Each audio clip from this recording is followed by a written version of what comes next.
Thank you so much for having me here today. As Nicole said, I'm Stacy, one of the co-founders of Scout, and we have an AI platform to help founders write high-quality SBIR grants, saving about 70% of your time and effort without jeopardizing the quality. And so our team has raised over $500 million of funding to date, and we bring lots of expertise in this healthcare sector. We're all formal PIs, SBIR reviewers, and also past strategists from the larger big firms. And so we're trying to package decades of knowledge and bring the best practices and try and deliver that at scale in a SaaS platform. So myself, I have background as a Ph.D. chemist. I was a PI for an NIH SBIR phase 1 and phase 2 application, was a reviewer for NIH and NSF for about 5 years, had my own consulting firm, shared over $40 million of funding, including one of the first large ARPA-8 applications and contracts. And I'm looking forward to this panel and helping you guys get some non-dilutive grants. Yeah, that's a great question. And I think it's important to discuss why is it important to meet with the program officers. I think early in my career, I didn't understand the importance of it, but in now realizing how important it is to do this critical step. You want to make sure your proposal is aligned to the agency's priorities and before you even start writing, right? And these conversations are really powerful because you do want to build a relationship with these program officers. They do have managerial powers behind the scenes. So I have seen proposals that haven't gotten great scores from a review panel that has gotten awarded because they have good relationships with the program officer, for example. So how do you find them, right? There is a list of program officers on the NIH website. If you type in or Google NIH SBIR like program officers or agencies, there's a list of them in there. And I would strongly recommend going in prepared by having a specific aims draft done before you even start engaging with the program officer. And that's just a nice professional way of saying that you prepared yourself and you're ready for a conversation. Typically, if you're going for other applications like a larger ARPA-H federal contract, we strongly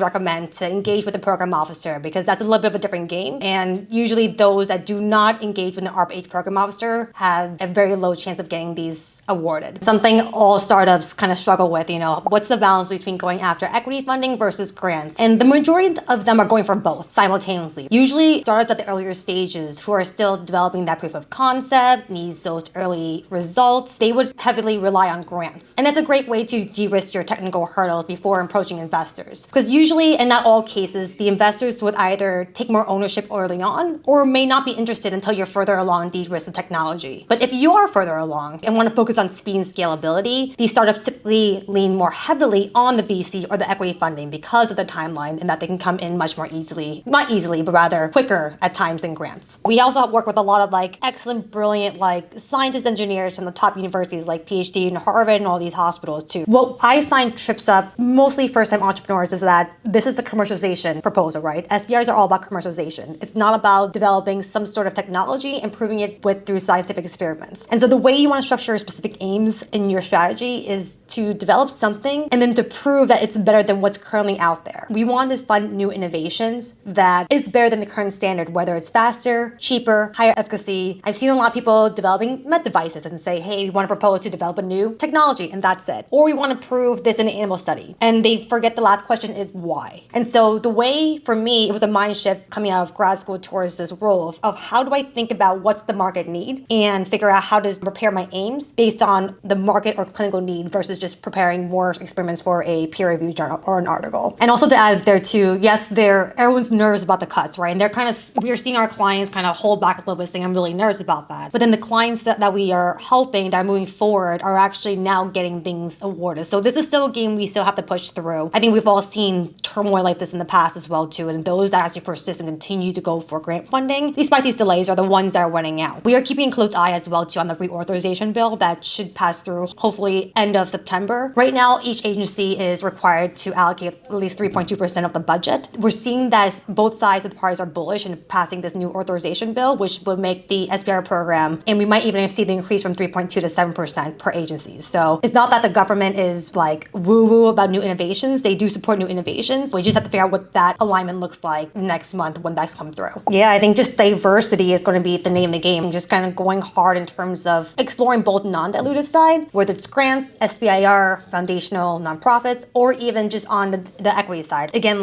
those that are holding back on the grants, you're missing the boat of when these do become awarded down the road. And so we're just seeing a lot of companies are just diversifying more, looking at different grant opportunities, even within SBIR program, trying to go harder on quality and also look at different opportunities across the board to see what makes sense as well. We're also seeing some, maybe not this population, but some biotech companies as well too in biopharma. Investors are asking, are you applying for SBIR grants? So it kind of goes both ways. They kind of don't, we're finding it's harder and harder to get some of these medtech and healthcare proposals or VC funded because they're looking for companies that are further along. So they're asking and keeping an eye if you do have a non-dilutive strategy. So I think it's more important than ever, especially like everyone resonates here. Diversity is always going to be the best thing at this time. As a founder and PI, this is your proposal, right? You should be in the driver's seat. You know your technology, your go-to-market, and your strategy is the best. And so we're working with a grant writer. I've been doing it for 10 years. Our goal is to figure out how to extract that information from you and then kind of massage it in a way that will be perceived well to the review. It takes a lot of time. Like usually writing one SBIR application takes around 60 to 70 hours. I'm sure Ricky and Kirk can always resonate with that too. It's time commitment and it's an investment. And these are really competitive where startups can have anywhere from like a 10 to 15 shot of getting this the first time around. So there's an art of how to put together an SBIR application that people have seen over and over and over and over again, can kind of tell you whether or not you're in the right direction or not. And so if you do go for a grant writer, you want to make sure you have a team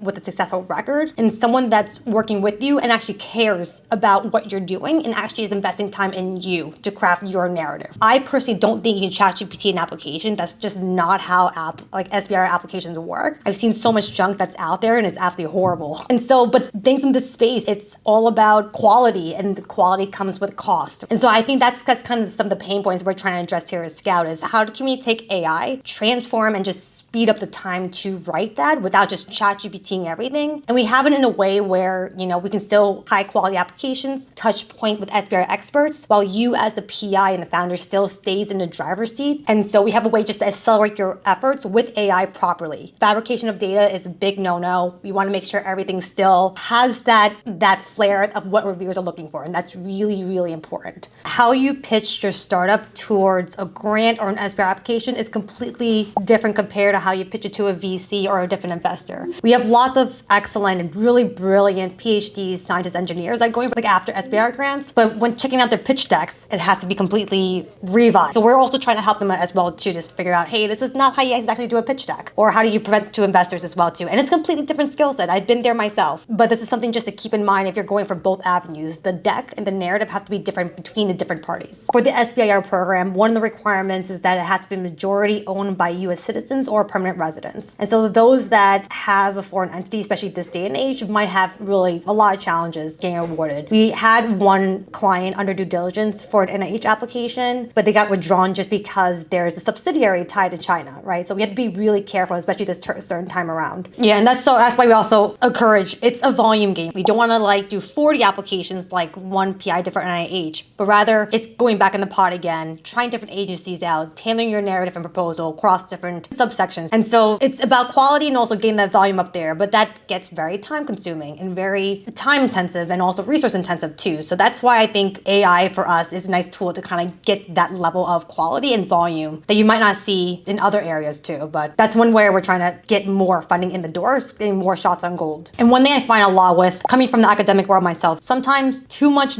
technical details, right? Yes, the end value is important. Yes, the controls are important and all the different variables in your experiment. But sometimes all of that is necessary in an SBIR application. And so the focus on commercialization and how do you translate R&D towards commercialization is a very different scope that I think, at least for us, we try to help guide those that are with a stronger academic background, revisit what they're doing and kind of reposition their narrative towards that end goal. Yeah. And one thing to note, during my time as a reviewer, I had a long day and I'm tired, and then I had to review all these applications. So I really appreciate it if SBIR are written in a way that makes it easy for the reviewer to understand your pain points, make it organized, don't have any grammatical mistakes, and just to make sure it's easy for us to understand what's the technology, what's the problem you're solving, and why should we fund this application. So that's why having some outside comments or just someone that knows how to craft a narrative could be very important in this space.